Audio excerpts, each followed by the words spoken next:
Hello guys, big pass 7 உடைய அப்டேட்ஸ்லாம் என்னன்றதை பார்க்கலாம். இப்போ மிலா வந்து அர்ச்சனா லிட்டரலி காரி துப்பியிருக்காங்க அப்படின்னு தான் சொல்லணும்.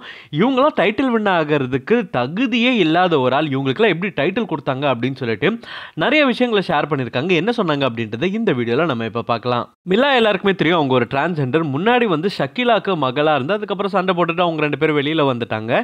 ஸோ அவங்க கிட்ட வந்து ஒரு கொஷின் கேட்டிருக்காங்க. என்ன கேட்டிருக்காங்க அப்படின்னா, நீங்கள் பிக் பாஸ் பார்த்தீங்களா? பிக் பாஸில் இப்போ அர்ச்சனா வந்து டைட்டில் வின் பண்ணியிருக்காங்க, அதை பற்றி உங்களுடைய கருத்து என்ன அப்படின்றது வந்து கேட்டிருக்காங்க.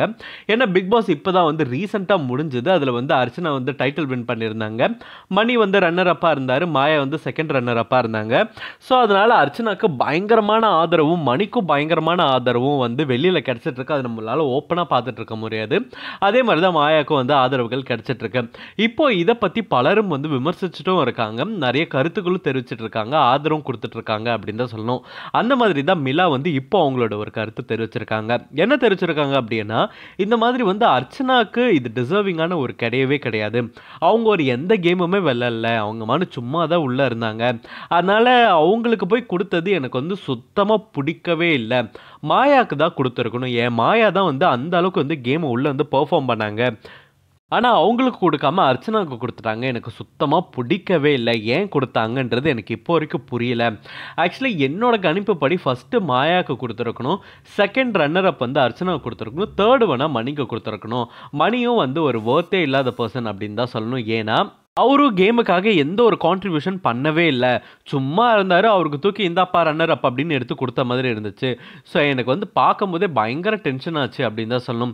ஒருவேளை இந்த தடவை பண்ணணும்னு பண்ணியிருக்காங்க, பிகாஸ் அர்ச்சனா தான் வின் பண்ணணும் அப்படின்ற ஒரே காரணத்துக்காக தான் அர்ச்சனா வின் பண்ண வச்சுருக்காங்களே தவிர மற்றபடி வேறு எந்த ஒரு ரீசனுமே கிடையாது அப்படின்னு தான் சொல்லணும். எனக்கு இதில் சுத்தமாக விருப்பமே இல்லை. ஏன்னா மாயா அந்த அளவுக்கு கேம் வந்து விளையாடிட்டு இருக்காங்க, இறங்கி விளையாடினாங்க. ஆனால் அவங்களுக்கு கிடைக்கலன்னும் போது எனக்கு உண்மையுமே டிசப்பாயிண்டிங்காக இருந்துச்சு. முன்னாடி அவங்க தப்பு பண்ணியிருக்காங்க, நான் அதை பற்றி திட்டியும் பேசியிருக்கேன். அவங்களுக்கு வந்து சப்போர்ட் பண்ணாமல் பேசி அர்ச்சனாக்கெல்லாம் சப்போர்ட் பண்ணி நான் பேசியிருக்கேன். ஆனால் ஓவராலாக பார்க்கும்போது யார் கேம் நல்லா விளையாடினான்னு இருக்குதுல்ல, கேமுக்காக யார் என்ன கான்ட்ரிபியூஷன் பண்ணான்னு இருக்குதுல்ல. ஆனால் அதை வந்து கண்டிப்பாக அர்ச்சனா பண்ணவே இல்லை. மாயா வந்து அதை வந்து நிறையாவே பண்ணாங்க அப்படின்னு தான் சொல்லணும். அது மட்டும் இல்லாமல் அர்ச்சனா வெளியில் பிஆர் செட் பண்ணிட்டு வந்துட்டு அவங்களுக்கு ஆதரவு இருக்கிற மாதிரி பயங்கரமான ஒரு செட்டப்லாம் வச்சுட்டு அவங்களுக்கு ஓட்டெல்லாம் நிறையா வர மாதிரியான விஷயங்கள்லாம் வெளியிலேருந்து பண்ணாங்க. இது வெளியிலேருந்து பார்க்கும்போதே ஓப்பனாக தெரிஞ்சுது. இது வந்து உள்ளே இருக்கிறவங்களுக்கு மேபி எப்படி இருக்கும்னு எனக்கு தெரியல, சோஷியல் மீடியாவில் இருக்கவங்களுக்கு எப்படி இருக்குன்னு தெரியல. நார்மலாக காமனாக இருக்க பீப்புள் வந்து பார்க்கும்போது அவங்களுக்கு வந்து இது கண்டிப்பாக அக்செப்ட் பண்ணிக்க முடியாது அப்படின்னு சொல்லணும். போன தடவை கூட விக்ரமுக்கும் அசீமுக்கும் இதே மாதிரி ஒரு பிரச்சனை வந்து அசீமை வந்து வின்னர் ஆக்குனாங்க. அது பார்க்கும்போதே எனக்கு பிக் நோ அப்படின்னு தான் சொல்லணும். ஏன்னா அசீம்லாம் வந்து டிசர்விங்கான ஒரு பர்சனே கிடையாது. ஆனால் அசீம்க்குலாம் எடுத்து கொடுத்தாங்க. ஏன் கொடுத்தாங்க அப்படின்றது எனக்கு இப்போ வரைக்கும் புரியவே இல்லை. அந்த மாதிரி தான் இந்த தடவை அர்ச்சனாவுக்கு இருக்குது. எதிர்பாராததை எதிர்பாருங்கள் அப்படின்ற மாதிரி தான் வந்து இப்போ வந்து அர்ச்சனா கொடுத்துருக்காங்க. இது பார்க்கும்போதே எனக்கு கொஞ்சம் ஷாக்கிங்காக தான் இருக்குது அப்படின்னு சொல்லிட்டு மிலா வந்து அவங்களோட கருத்தை வந்து ஷேர் பண்ணியிருக்காங்க. ஆனால் இதை பார்க்கும்போது ரொம்பவே ஃபன்னியாக இருக்குது அப்படின்னு தான் சொல்லணும். எல்லாரும் அதிகபட்சமாக சொன்னது என்னென்னா, மாயா வந்து ரன்னர் அப்பாக வந்திருக்கலாம். ஏன்னா மாயா வந்து ஓகே, அவங்க தப்பான கேம் விளையாடினாலும் ஏதோ ஒரு கேம் விளையாடினாங்க, ஓகே அவங்க ரன்னர் அப்புக்கு வந்து தகுதியானவங்க அப்படின்னு சொல்லியிருக்காங்க. ஆனால் வின்னருக்கு தகுதியானவங்கன்றதெல்லாம் கொஞ்சம் டூ மச்சாகவே இருந்துச்சு. ஏன்னா அவங்க அந்த அளவுக்கு ஒரு கேமும் விளையாடலாங்க.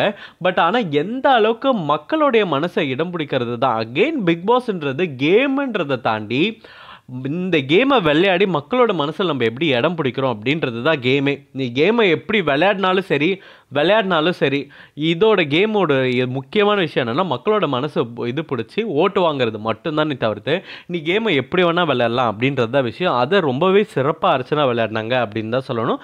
மணிச்சந்திராவும் அப்படி தான் மக்களோட மனசு வந்து வெகுவாக கவர்ந்ததுனால தான் வந்து இன்னைக்கு அவர் வந்து ரன்னர் அப் ஆயிருக்காரு அப்படின்னு சொல்லணும்.